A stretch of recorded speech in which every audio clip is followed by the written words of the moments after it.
We can finally play Gotham Knights on October 25th, and what we're looking at here is brand new gameplay they dropped. Maybe you already saw it, but in this video I want to share my thoughts and go over a ton of details and things you might have missed. We also got a ton of new info, they namely cancelled PS4 and Xbox One versions, which was already rumored, so the game will only be coming to PS5, Xbox Series and PC, as we also saw in the end screen of the new gameplay. There will be no microtransactions, which is huge and seems like a new trend for Warner, because Hogwarts Legacy will also not have optional purchases. But I want to focus on Gotham Knights in this video, a ton to go over. Of course, if you are excited, then leaving a like on the video really shows your support.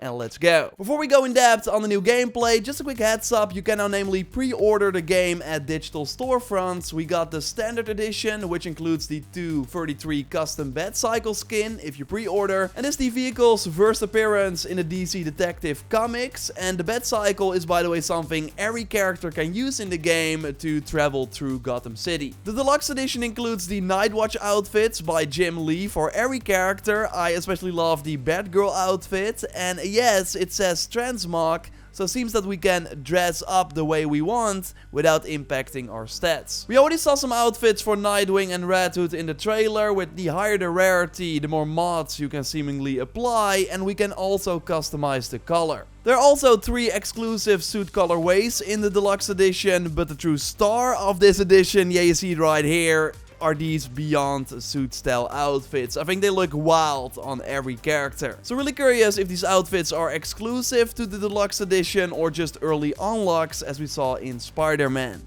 Next to this, the edition also includes an emote, boosted gear and salvage, so resources, which I will touch on in a moment. Then we also have the Collector's Edition, which includes all the things I previously mentioned, including a very awesome statue of all 4 characters. I really like it. We got another transmog gear set, which looks decent, especially like Robin in this one, and the Collector's Edition also comes with some physical items, including a map, and we got a small look at the in-game map already in the trailer. They select the yellow icon, which for our next main mission, and we also see the difficulty indicated here, likely based on our level and gear loadouts. We see a chest icon, maybe for a collectible on the map, a locked bed icon, and also some character icons, likely indicating that we can find these NPCs here. We'll talk more about the clock tower, our home base, in a second, and we also see the other green locations, which are probably fast travel spots, as a little later in the demo we see Nightwing spawn at one of these locations with the fast bed. And I'm not sure if we can actually control it, because every character has their own unique traversal mechanic as well. Overall, it seems that the open world design is going to be very similar to what we've seen before. You can customize the UI, by the way, but in this demo we see a compass at the top of the screen with many question marks for locations and activities we can try. And it seems like the world map will also show the amount of question marks that are in the different districts, with the financial district having 14,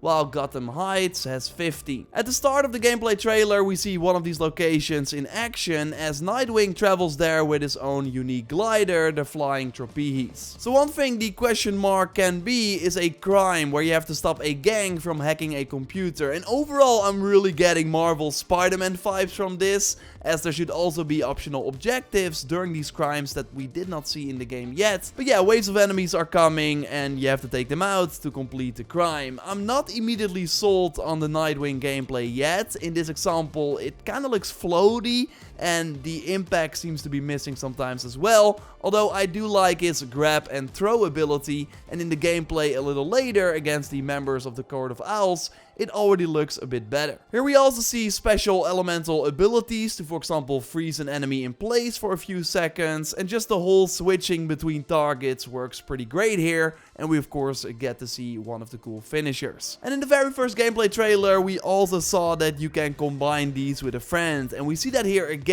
So Gotham Knights should be playable in single player the whole way through and even offline if you want, but you can also team up with one friend online to play the game in co-op. There's no crossplay sadly, you can only play with someone on the same platform, and we now see Red Hood join in here. And yeah, he kinda has a weird traversal ability, the mystical leap, that feels kinda out of place versus the other tools the characters are using. We a little later see Red Hood namely use a way better looking grappling hook to get around the city. I do like his overall combat gameplay though, of course way more focused on ranged attacks with non-lethal bullets, so completely different from Nightwing, although it kind of falls flat against the Talon Gladiator enemy we see near the end, that can by the way also revive itself, which seems pretty overpowered. Now this enemy blocks most ranged attacks, but still if you find an opening you can strike, and Red Hood is using an ability here to add this red status effect. So what we learned is that abilities can be used with one of the momentum bars we see in the right corner of the screen. By timing combos and strikes correctly we build up this bar, after which we can unleash one of the abilities noted in the menu above the bar.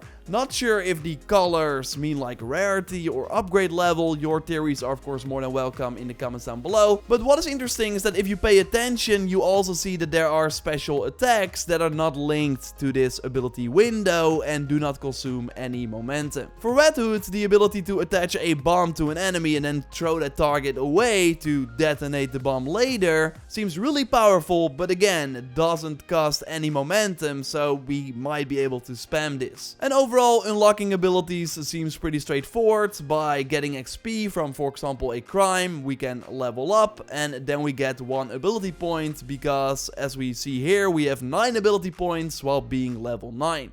Then we can likely spend these ability points in the ability window. We also got a quick look at the home base, the Belfry, where we can walk around without our costume on. We can switch between characters here, check the map to select our new mission as already showcased, and also go to the workbench where a lot of crafting can be done. I personally find these materials pretty overwhelming and they also seem quite unnecessary, and it's kinda hard to tell which one is which. We see them drop very often from enemies, just like gear blueprints, and they seem to appear in 3 categories: suit, melee and ranged, all with their different icon, so we can easily tell what loot is dropping when we get it. Another thing that jumps out are the amount of stats. Like, hard to say how deep this all goes, but let's not forget that there were also damage numbers in that first gameplay trailer, and they really see this as an open world third-person action RPG.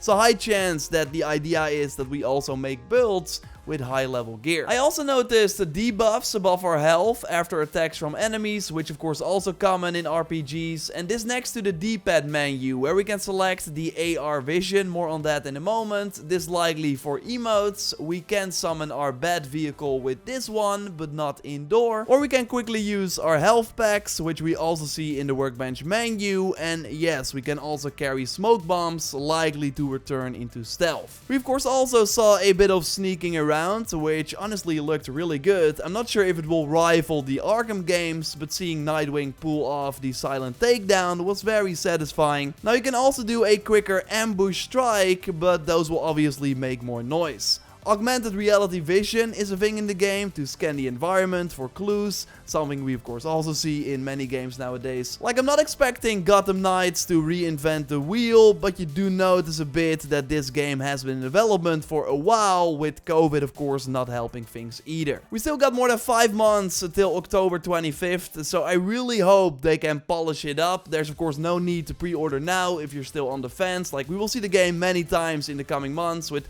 probably a new trailer already at the Summer Game Fest on June 9th, because they retweeted the event. Like, why do that if you're not showing up with your game? We of course also haven't seen Robin and Batgirl really in action yet, so I'm sure they will do that later. And when they do, when we got new info, I will tell you here, so totally subscribe for everything Gotham Knights if you haven't already. A like on the video would really help me out, and check out my video on other big 2022 games that are still coming by clicking on the screen. For now though, I will speak to you soon. Goodbye.